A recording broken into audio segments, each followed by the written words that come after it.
road again. Just can't wait to get on the road again. The life I love is making music with my friends, and I can't wait to get on the road again. Nedavno održan treći međunarodni oldtimer rally sportskih automobila 500 km Dalmacije pokazao je da se i kod nas mogu organizirati rally koji dovode zahtjevnu i izbirljivu klijentelu te vrhunske automobile.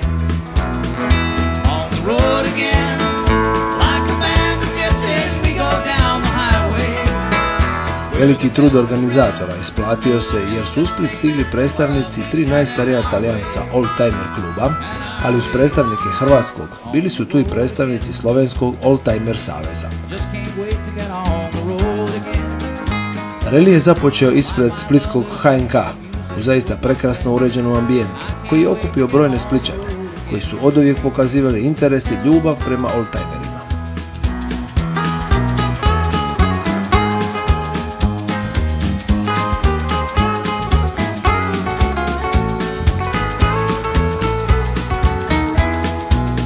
Vožnja ovog četverodnevnog relija planirana je ne samo glavnim, već i sporednim slikovitim cestama hrvatskog priobalja i Zagore, a put je vodio i stazama prve auto utrke u Dalmaciji, održane u okolici Omiša 1927. godine.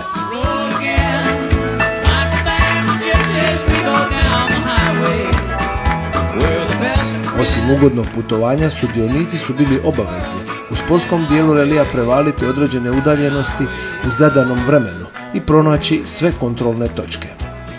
Savladavanje raznih testova spretnosti pokazalo je koliko sudionici još uvijek s pravom nose epitet sportske.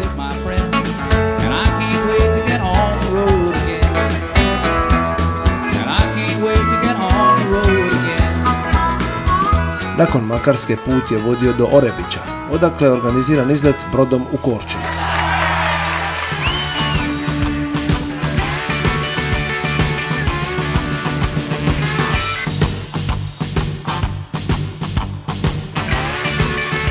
Koliko su zapravo atraktivni sportski oldtimeri najbolje govori zanimanje stanovnika Dubrovnika i njihovih gostiju koji su se ugodno iznenadili ugledavši ih izložene na samom Stradunu.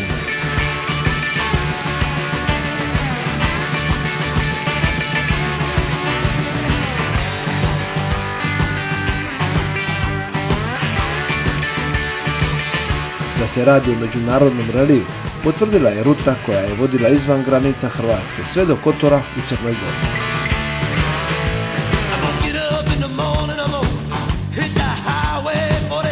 Uključujući i zadnju etapu četvrtog dana koja je održana od Splita do Nacionalnog parka Slapovi Krke, sudionici su prešli rekordnih 927 km, tako da je naziv relija 500 km Dalmacije bio samo simboličan, a uspjeh je i činjenica da je od 30 automobila njih čak 29 završilo reliju.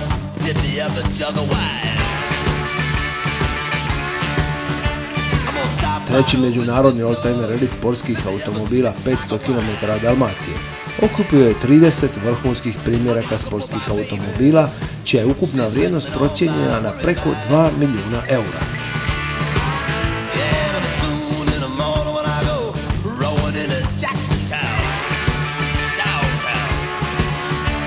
Ovako zahtjevan i dobro organiziran rally pokazuje velike mogućnosti u turističkom, ali i sportskom smislu, što pruža garanciju da će mnogi sudionici doći i sljedeće godine, ali zajedno s drugim članovima svog kluba, koji će kad pregledaju ove video materijale, a koji su dobili svi natjecatelji, lako donijeti odluku. Trailer for sale or rent, rooms to let 50 cents, no phone, no pool, no pets. Naravno da organizacija traži pomoć medija i sponzora, tako da ovom prigodom moramo pohvaliti samo ove druge.